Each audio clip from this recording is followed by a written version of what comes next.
Jelena, Jess, congratulations on the film. Jelena, the written word is one thing, but the moving image can be really, really powerful.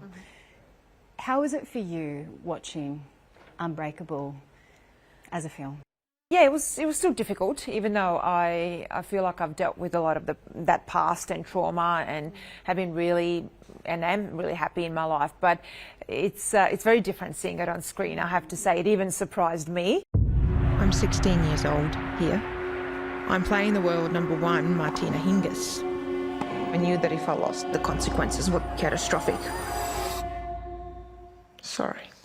Was there one part in particular that you did surprise you, that you found quite difficult or shocking? I found the whole Lindsay's kind of interview in whole, and her thinking, or the way that she was thinking in that moment, and what we were going through at that first round of the Australian Open, when my father made me switch from Australia to play back to Yugoslavia within 24 hours of having to walk out on Rod Laver Arena and play against her, and the booing of 15,000 people and how much everyone was against me, but I was kind of in between.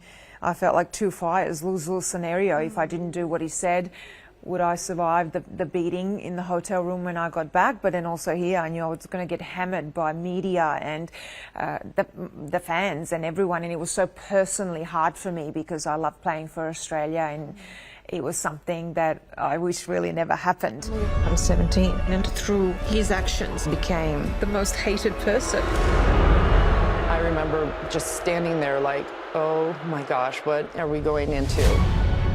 That moment in the locker room after, when she put her arm around me, and just seeing that we both cried every single time we listened to that. That was the part that, I'm going to get emotional thinking about it, but that was the part that really got me, and like I cried a lot, but that scene with Lindsay Davenport just made me sob like uncontrollably. I even to this day personally haven't fully, and I hope I still get to do that because I'm so touched by it and shy still, to fully thank her for that moment in the locker room. One day after I lost, he was extremely angry. I knew what was going to happen.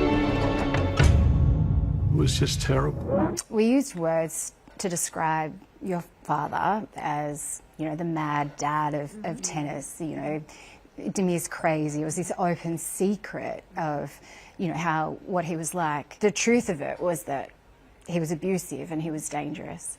Our language, in the way that we described his behaviour back then, has it changed today? Can you see this happening again to the degree, or, you know, people turning a blind eye like they did? The words used were hilarious, or, oh, that incident, or it was a headline, but in a way making fun of the whole situation.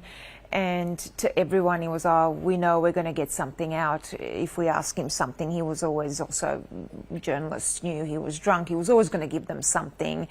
But that's what we wanted to show. We wanted to show all of that footage, which there's a lot of in the film, that it was anything but funny or even just a headline, that it was actually very concerning, that it was dangerous. I was 16, my brother he's 8 years younger, and no one for even 1 second or one headline said, should we be concerned there's two underage kids going home with this person? Jess, did we fail, Jelena? Oh, absolutely. The media did. Every day of the week we did. When I first started in the newsroom at a newspaper in 2001, it was an open secret amongst the media that Jelena was being abused.